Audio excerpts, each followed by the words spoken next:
says, and Timothy, our brother. Timothy is that gentleman that he picked up on his second missionary journey, who joined the mission field and went with him for the remainder of the time and became a very tight-knit helper to the apostle. And obviously he's here now with him in house arrest, probably visiting, not actually himself arrested. And he's here with Paul. And Paul is saying, and Timothy, our brother, is also greeting you. Or in fact, Timothy is writing with me. I'm writing and I'm here with Timothy.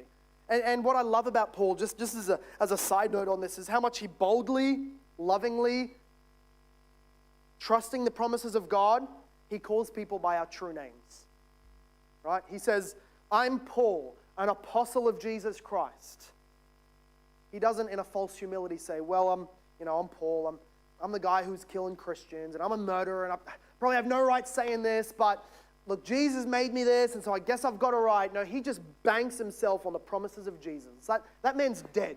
The guy who killed Jesus is Christians is dead. The guy who was a legalist and a Pharisee, he's dead. I'm Paul the apostle now.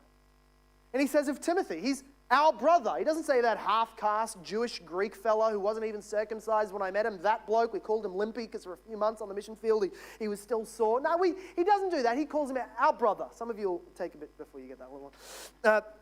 He called him our brother. He's our brother in the full sense of the word. And he says to the Colossians, he doesn't call them those old false god worshipping, pagan, confused, weak, poor Christians. He calls them saints. And he doesn't call God just God, does he? He doesn't even call God the judge, who he rightly is. He doesn't call God just our creator, which is true, but in Christ, he says, I'm Paul the apostle. Timothy is our brother. You guys are saints. And God is our Father. He banks the beginning of this book. He embeds it in the reality of who we all are in relation to each other and God through Christ.